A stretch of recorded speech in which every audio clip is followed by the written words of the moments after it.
नमस्कार, मी प्रशांत घाडगे. खुलके बोल या माझ्या चॅनलमध्ये परत एकदा मी आपल्या सर्व सबस्क्रायबरचं स्वागत करत आहे. आणि इतका टाईम आमचं बंद होतं कारण थोडंसं डिस्टर्बन्स होतं, पण आता परत तेच जोश आणि होश के साथ हा एपिसोड आपण स्टार्ट करतो आहे. बरेच काही गोष्ट सांगायची आहे, पण त्याआधी मी तुम्हाला सांगतो की आजचा हा विषय आपला आहे निवडणूक. 2026 ज्या टायमाला महानगरपालिकेची निवडणूक डिक्लेअर झाली त्या टायमापर्यंत वातावरण वेगळं होतं आणि आता वातावरण जास्त आहे. तसंच एक वॉर्ड 225 क्रमांक तिथे प्रवीण कोल्हापकर हे नारळ चिन्ह घेऊन उभे आहेत. प्रचारच करतो, 6 क्रमांक त्यांचा आहे. पण त्याआधी त्या व्यक्तीचं काम काय बोलतो, त्या व्यक्तीला किती जण आवडतात, त्या व्यक्तीने अशा काय काय गोष्टी त्याच्यामध्ये आहे की तो खरोखरच नगरसेवक झाला पाहिजे आहे का. प्लस बघूया आता तसेच आपले काय त्यांचे 2 मित्र जे बाहेरून, एक इथेच राहतात आणि एक बाहेरून आलेले, खास त्यांना सपोर्ट करण्यासाठी एकदा छोटी मोठी थोडंसं रोखोक जे आपण करतो ते आज आपण परत सुरू करणार आहोत. तर नमस्कार, वेलकम टू माय चैनल खुलके बोल. तो हम मिक्स बात करेंगे, हिंदी में बात करेंगे, मराठी में बात करेंगे, जने तो इंग्लिश में भी बात करेंगे. पर let's see how the election goes in 225. नमस्कार सर्वांना, मी निलेश सखाराम गव्हाणकर. एक अतिशय मानाचा मुजरा करतो, कारण मायबाप जनता हीच उमेदवारांचं आणि एकूणच देशाचं भवितव्य ठरवत असते. त्यामुळे अत्युच्च जो सन्मान आणि रिस्पेक्ट दिला गेला पाहिजे तो तुम्हा मायबाप जनतेलाच दिला पाहिजे, कारण ही मतपेटीच ठरवते आणि या मतपेटीमागे काय दडलं आहे याचा जो अनुमान आणि अंदाज असतो तो या कार्यकर्त्यांच्या आणि एकूणच उमेदवाराच्या कार्यप्रणालीवर ठरत असतो. आणि तसं जर पर्सनल गोष्ट सांगायची झाली तर प्रवीण कोल्हापकर हा माझा अगदी लहानपणापासूनचा जीवाभावाचा मित्र आहे. मी नवी मुंबई घणसोली स्थित सेक्टर 5मध्ये राहतो आहे आणि तिथे बरीच वर्ष मी सेनेच्या कामामध्ये ॲक्टिव्ह सहभाग घेतला होता आणि त्या दृष्टीने बऱ्याच कॉर्पोरेटर इलेक्शनमध्ये सुद्धा आम्ही मोलाचं सहकार्य केलं होतं, याचा आम्हाला सार्थ अभिमान आहे. आणि अशा प्रकारे मला असं वाटतं की जर जनतेने आज आपल्यापैकीच कोळी बांधवाला त्यांचं अमूल्य मत देऊन, मत म्हणण्यापेक्षा तुमचं जे इच्छाशक्ती आहे, प्रत्येक व्यक्तीकडे काहीतरी समाजासाठी करण्याची तळमळ असते, धडपड असते, ती प्रवीण कोल्हापकर नावाच्या चेहऱ्यातून तुमच्या समोर आता येतोय. नवीन चेहरा दिसतोय लोकांना, परंतु हे तेवढं सत्य नाही आहे मित्रांनो. कारण गेली 17 ते 18 वर्ष हा माझा मित्र, माझा भाऊ म्हणा, भाऊ असल्यास ह्या राजकारणामध्ये सक्रियरित्या सहभागी आहे आणि त्याने ग्राउंड लेवलला उतरून कामं केली होती. कोविडमध्ये त्याने अनेक लोकांची डेथ सर्टिफिकेट्स, ज्याला आपण मृत्यू प्रमाणपत्र म्हणतो, ती जीवाची पर्वा न करता लोकांसाठी आणून दिली होती. ज्यांचं कोणी नव्हतं त्यांच्यासाठी त्याने वास्तविक म्हटलं तर आगीत उडी घेतल्यासारखं होतं. कारण कोणालाही कोणत्याही प्रकारची बाधा होऊ शकली असती एवढा तेव्हा जोर होता. तुम्हाला सगळ्यांना ठाऊकच असेल, करोडो जनता भारतातली याच्यामध्ये होरपळली होती. मी स्वतः ICUमध्ये होतो 15 दिवस. त्याच्यामुळे I can understand this fact about this Covid pandemic. तर अशा या व्यक्तीला जर तुम्ही अवहेरणार असाल, डावलणार असाल आणि फक्त फुलं बघून आणि काही रामाच्या नावाखाली जी मतमागणी केली जाते ते बघून आणि नवीन फुलांचा सुवास तुम्हाला देऊन काय केलं, आपल्यातल्या लोकांना द्या, त्याला एक मौका द्या, त्याला एक संधी द्या.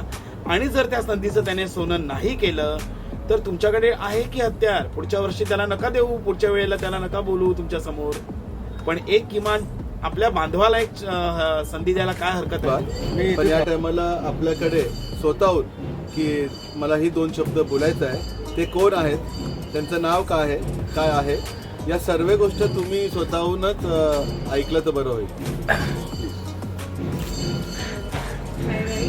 You should talk little bit loud so the people will understand. Hi guys, माझं नाव साक्षी प्रवीण कुमार कोल्हापकर आहे. सो माझे डॅडी उभे राहिले त्यावेळेस इलेक्शनसाठी. I want you to guys vote for him because त्यांनी खूप काम केलं आहे कोविडच्या टाईमपासून. आत्ताच नाही, आधीपासून काम केलं आहे. सो आय वुड से की तुम्ही त्यांना एक चान्स द्या आणि त्यांना सपोर्ट करा.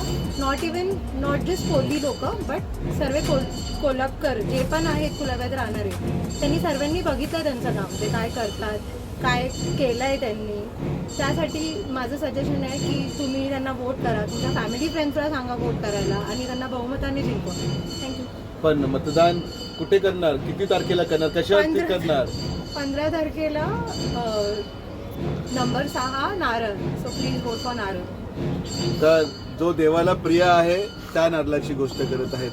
आणि तुम्ही जितके पण तिचे फ्रेंड्स आहेत, जितके पण फ्रेंडचे पेरेंट्स आहेत आणि कुलाव्यामध्ये 2 to 5 मध्ये तिचे असणारे जितके पण मित्र मैत्रिणी, वेल विशर्स, सर्वांनी नारळला मतदान द्यायचं आहे आणि so what Colaba can do without money, without any bogus vote. धन्यवाद.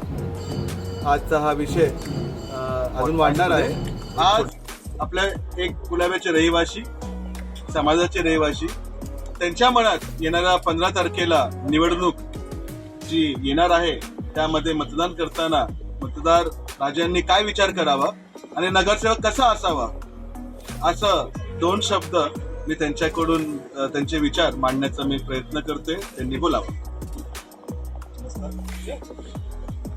नमस्कार, माझं नाव रमेश सखाराम साबळे. मी आझाद नगरी कुलाबा येथे राहतो. तुम्ही तुमचा बालपण कोणासोबत गेलाय? माझं आता वय झालेलं आहे 50 वर्ष आणि या 11 उमेदवार जे आहेत त्या 11 उमेदवारामध्ये तुमचा बालपणाचा पण उमेदवार आहे का? माझा बालपणाचा मित्र आहे प्रवीण नरेंद्र कोल्हापूर. ते या विभागामधून नगरसेवक पदासाठी उभे राहिलेले आहेत. आणि असं काय आठवण, आता पॉलिटिक्स मध्ये आलं तर माणूस समाजसेवा करतो, पण असं जेव्हा राजकारण हे माहिती नव्हतं, शिक्षण हा विषय होता, आणि त्या टायमाला असं कुठलं समाजसेवेचं काम तुमच्याकडून किंवा त्याच्याकडून असं तुम्हाला पहिल्यांदा परतता आलं का त्याला बघून, किंवा तसं काही आठवण? असं भरपूर काही गोष्टी आहेत की एखादी आठवण. आमच्या मित्रांसाठी भरपूर काय केलेलं आहे. ज्यावेळेला आम्ही शाळेमध्ये होतो त्यावेळेला सुद्धा त्यांनी, तुमचा ग्रुप होता? लहानपणापासून प्रवीणला समाजकार्याची भरपूर आवड होती. एखादा क्षण त्याच्यामध्ये तुम्ही सांगू शकता असं एखादं काम त्यांनी केलेलं? असे अनेक असतील, पण एक सांगण्यात म्हणजे काय की भरपूर कामं केलेली आहेत. पण त्याचं मला आवडलेलं एक अतिशय उत्कृष्ट काम जे एखाद्या नगरसेवकाने सुद्धा आजपर्यंत कधी केलेलं मी पाहिलेलं नाहीये, ते म्हणजे कोविड काळामध्ये प्रवीण कोल्हापूर हे सतत ॲम्ब्युलन्स घेऊन धावत होते. पेशंटला पेशंटला आण, एखादा पेशंट दगावला असेल तर त्याला त्याचे घरचे सुद्धा हात लावत नव्हते.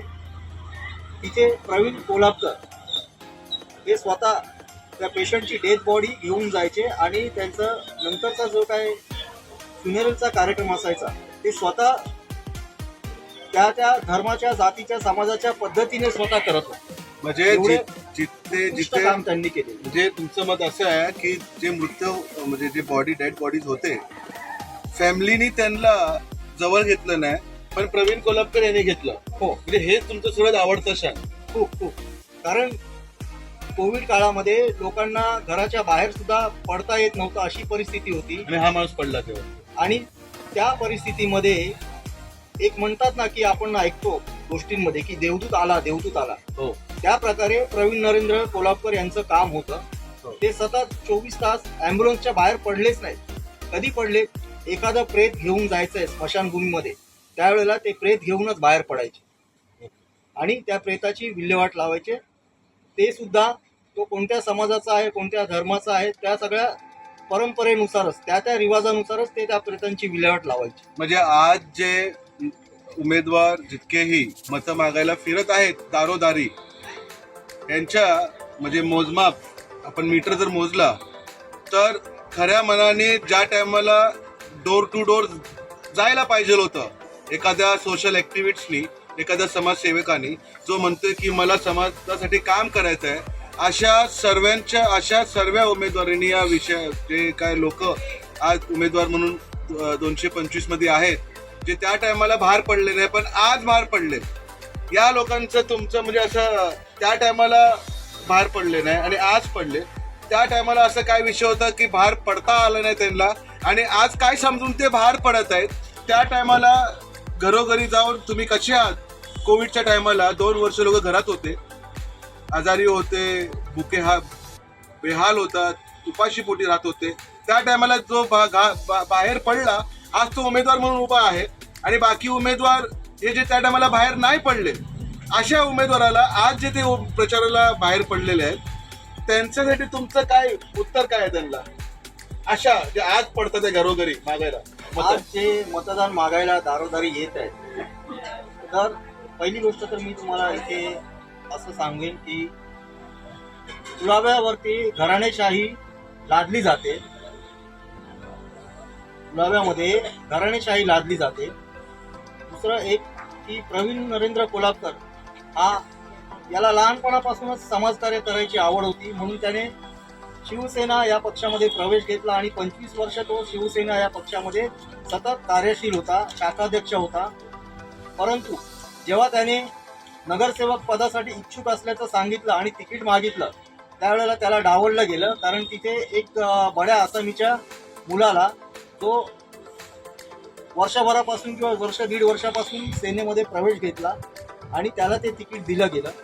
त्यामुळं कुठेतरी आमचं खच्चीकरण झालं प्रवीण कोल्हाटकर यांचं, आणि त्यांनी जिंकलेल्या असा विचार उमेदवाराला केला की कोळी समाजाची काय ताकद असते ते आम्ही दाखवून देऊ तुम्हाला, आणि हा विचार करूनच ते या निवडणुकीमध्ये उभे आहेत. निशाणी त्यांची निशाणी आहे नारळ क्रमांक 6. तुमचे जितके मित्र आहेत, म्हणजे एकंदरीत तुमची जे ग्रुप आहे मित्रांचं, मी- नावं घेऊन त्यांना जरा एक आव्हान करायचं असेल तर काय माझे वर्गमित्र आहेत त्यांना सुद्धा मी आवाहन केलेलं आहे. माझे शेजार पाजारचे आहेत त्यांना सुद्धा मी आवाहन केलेलं आहे की माझा खूप जवळचा मित्र आहे, आपण कधीही त्याला जाऊन अर्ध्या रात्री भेटू शकतो, पण इतर जे आहेत त्यांच्याकडे आपण वेळ मागावी लागते आणि ते 2-2, 4-4 महिन्यानंतरची वेळ भेटते. पण प्रवीण हा असा मुलगा आहे की आपण त्याला कधीही जाऊन अर्ध्या रात्री जाऊन आवाज जरी दिला तरी तो झोपेतून सुद्धा नाही का जागा होऊन आपल्यासाठी हजर असतो. जे करत असतो तो. ऑब्सोल्युटली. आपलं नाव सांगून एक 15 माझं नाव तारखेला रमेश सखाराम साबळे. कुलाबावाल्यांनी काय मी केलं कुलाब्यामध्ये राहतो. असे अनेक प्रश्न कुलाब्यामध्ये प्रलंबित आहेत की जे मला अपेक्षा आहे, विश्वास आहे की त्या प्रश्न तडीच नेण्याचं सामर्थ्य प्रवीण कोल्हाटकर याच्यामध्ये आहे, आणि त्या जिद्दीने प्रवीण उमेदवारीसाठी जे नगरसेवकासाठी मैदानामध्ये उतरलेले आहेत. त्यांची निशाणी आहे नारळ. मी माझ्या सर्व मित्रांना, माझ्या कुटुंबामध्ये, माझ्या शेजारी पाजारी सांगून ठेवलेलं आहे की माझा मित्र उभा आहे, त्याचं 6 क्रमांकासमोरील नारळाची निशाणी आहे, ते बटन दाबून भरघोस मतांनी विजयी करा. हे आपले होते साबळे साहेब. पण एक गोष्ट लक्षात घेण्यासारखं आहे की जे उमेदवार 225 मध्ये, कारण मी अनेक लोकांशी बोललो, ते सर्व म्हणतात आहे की जे उमेदवार आज आमच्या घरोघरी येत आहे, मतदान द्या, ते कोविड काळामध्ये 2 वर्ष कुठे होते, काय करत होते, काय नाही आले, आणि आज काय येतात आहे. म्हणून जो आला, परतफेड करण्याची तुमच्याकडे देवानी खंडेरायांनी मोका दिलेला आहे. जो आलाय त्याला मतदान द्या. कोविड काळाचा विषय आहे, कारण तुम्ही तेव्हा जिवंत, त्याने त्या व्यक्तीने एवढं सर्व केलं म्हणून तुम्ही जिवंत राहिलात, तुमचा परिवार सेफ राहिलात. आज तुम्ही तंदुरुस्त आहात. त्या इतक्या घाणेरड्या काळाला सोडला आणि आपण एक नव्या काळामध्ये आलो. पण त्या टायमाला एका अर्जुनासारखं ती महाभारताची जी लढाई असते ती जिंकून आज तुम्हाला सुरक्षित ठेवून, जिवंत ठेवून, ज्या व्यक्तीने आज थोडीफार पण तुम्हाला वाटते की हे याच्यामध्ये त्याचं कुठेतरी हात आहे, तर नक्कीच प्रवीण कोल्हाटकरला मत द्या. आपल्या कोल्हाटकरला मत द्या. नारळचं चिन्ह दाबा आणि भरभरून मत द्या. 6 क्रमांक आहे, आणि या टायमाला त्या गोष्टीचा विचार करा आणि परतफेड करा. द्या मतदान प्रवीण कोल्हाटकरला. एवढंच, की असं नाहीये की खुलके बोल हे कुठल्या कॅम्पेनिंग करते कुठल्या याचं, एवढंच आहे की खुलके बोलतोय. म्हणून बटनही दाबा माझं 6 नंबरचं, नारळलाही मत द्या आणि सबस्क्राईबही करा खुलके बोल या माझ्या पॉडकास्ट. धन्यवाद. फिर मिलते हैं, और उसके पहले एक सरप्राइज इंटरव्यू है जिनके बारे में इतना सब हो रहा है उनको लेकर। आज मी तो इथे या परिसरामध्ये फिरत असताना एकही शौचालय मी या परिसरामध्ये बघितलेलं नाहीये बाहेरच्या ठिकाणी। हा अशी कोणती परिस्थिती आलेली आहे की वॉटर गटर मीटरचा विषयासाठी नगरसेवकाला काम करायला पाहिजे आणि 225 वॉर्डमध्ये एकही शौचालय उपस्थित नाही। म्हणजे नगरसेवक जे काम करतोय ते कशा गोष्टीसाठी काम करतोय ह्याच्यावरती तुमचं स्पष्टीकरण काय आहे? कसं माहिती आहे आता एक मिनिट पॉज कर। या शौचालयाच्या विषयावरती तुमचं स्पष्टीकरण द्या। कसं माहिती आहे आता शौचालयाचा विषय आला स्वच्छता हे अभियान आज आपल्या देशात आपल्या जगभरात स्वच्छता अभियान पारित होत असताना आमच्या इथे मुंबई ही आर्थिक राजधानी आपण मुंबई म्हणजे अख्ख्या जगात एक प्रसिद्ध शहर असताना इथे शौचालयाचं वावगं होणार किंवा शौचालय न असणं हे किती लांछनास्पद आहे। इथे इथे आम्ही हे वर्तमान नगरसेवकांचं रक्तवेधीत आहे। मला या शौचालयाच्या विषयावर न समजणार की कुलाबा किती मागे आहे प्रगती म्हणून। आता मला फक्त एवढंच सांगायचं आहे साहेब की येणाऱ्या इलेक्शनमध्ये तुमचा आवडता उमेदवार कोण आहे व येणाऱ्या इलेक्शनमध्ये आपल्या समाजाने आणि जनतेने कोणत्या उमेदवाराला निवडलं पाहिजे आणि तुमच्या मित्रगणांना तुमच्या परिवाराला तुमचा या 15 तारखेच्या येणाऱ्या इलेक्शनमध्ये काय मेसेज असणार? कसं माहिती आता एखादा आपलं काय बोलतो आपण उमेदवार जरी हे करायचं असेल किंवा नगरसेवक आपल्याला देऊन इथे मत गेलं ना तर आपली ताकद काय ती दिसेल।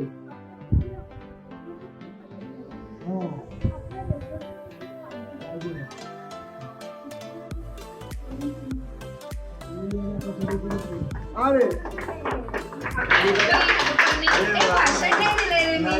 पण हे जो मेसेज आपल्या कोळ्यांचं मत आपल्या कोळ्यालाच गेलं पाहिजे तरच आपली ताकद दिसेल। आपल्याला जे अत्याचार येतात आपले सर्टिफिकेट्स काय कितीतरी इश्यूज आहेत आपले हे ससून जॉबचं बांधलं इतर उमेदवाराला काय दिसणार? त्यांना फक्त ते पैसे दिसतात काय नाही दिसत आहे। वगैरे हे सगळे तर कपडे तुम्ही समाजाला मेसेज काय देऊ शकता जरा तुमच्या नाही शब्दात? आपला रिप्रेझेंटेटिव्ह यायलाच हवा। तर आपली जातीची आपली प्रगती थोडीफार तरी आपली सुधारणा होईल ना। आपले जे अत्याचार जे आहेत ना ते तरी थोडे थांबतील कुठेतरी। आपला मत करायला गेलं पाहिजे आपल्या कोळी बांधवांनाच गेलं पाहिजे। आपली निशाणी। आई तुम्ही आज प्रवीण कोल्हापूरकरांसाठी आज भेट द्यायला आलात। मतदानाचा विषय नाहीये। बस बस यांना जाऊ दे काय यांना जाऊ दे। हा 2 मिनिटं। तर तुमचं मत काय आहे प्रवीणसाठी? तुम्ही काय बोलणार? 2 शब्द काय म्हणून आले पाहिजे?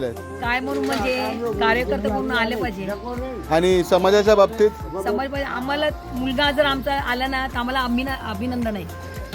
हा तर या टायमाला नारळच नारळ देवाचं श्रीफल आहे। मग खंडोबा रायाला प्रिय नारळच आहे। नारळच लागते। जेव्हा आपण भंडारा उधळतो त्या भंडाऱ्यामध्ये पण नारळाचीच वाटी लागते। जर म्हणजे 60 वर्ष अगोदर मिस्त्री नावाचे एक कोली समाजाचे व्यक्ती इथे उभे होते कोली समाजाचे ते हारले। आज 60 वर्षानंतर आपण परत ही संधी आपल्याला भेटलेली आहे बरोबर। आपलं काय मत आहे? तुमचं मत काय? अरे बिंदास तुमचं मत काय बोला। समाज यायला पाहिजे समाजासाठी झटायला पाहिजे आणि समाजाला तर आपण हक्काने सांगू शकतो की आमचं घराचं काम करा आमचं ह्याचं काम करा आड अडचण आली तर सांगू शकतो या बाबा आणि समाज धावणार समाजासाठी दुसरं कोणी बाहेर तर धावणार नाही आणि हा धावणाऱ्यापैकी आहे। मग सर्व कोली समाजाचं आणि रहिवाशांचे आणि तुमचे मित्रपरिवार जितके पण कुलाबीत राहतात आतापर्यंत तुमच्या वयानुसार तर त्यांना तुम्ही 15 तारखेला काय त्यांनी करावं असं तुम्ही काय मेसेज देणार? आपलं भलं होईल तिथेच करा आपल्या समाजालाच धरून राहा। कोणतं चिन्ह त्यांनी निवडलं पाहिजे? नारळ। आणि क्रमांक 6। चला हे होते आपले ताई जे भेटायला आले होते तुमच्या। हाँ पूरा नगरी को मालूम है तुम्हारा खड़खड़ित आवाज आज यह आवाज इधर भी दिखना चाहिए प्लीज। तुमचं मत काय तुम्हारा क्या मत है? मैं सब लोग हिंदी भी बोलती हूँ, मराठी Yes. भी बोलती हूँ। मुझे खुशी होएगी अगर परवीन कुलाबकर जीत के आएगा हाँ तो मुझे उसे बहुत बड़ा काम करवाना है। हाँ वो भी इधर नहीं, सावंतवाड़ी का, हाँ मेरा बहन का है, हाँ। जो मर गई है सौकों से, हाँ। उसने उसको भगवान के पास उसके लिए मांगने जा, वो जीत के आने दे। हाँ यही मेरी खुशी रहेगा, गॉड से मेरा यही प्रे रहेगा हाँ क्या परवीन कुलाबकर जीते। 15 तारीख को आपके जितने भी चाहने वाले हैं, आपके चाहने मित्र वाले है, उनको आप क्या बोलोगे? 15 तारीख को उनको क्या करना चाहिए? कौन सा चिन्ह दबाना चाहिए? 6 नंबर और नारियल। नारियल। मतलब सभी का मत आज नारियल पे ही है। तुमचं मत? इधर नहीं देखा लो। अरे वाह,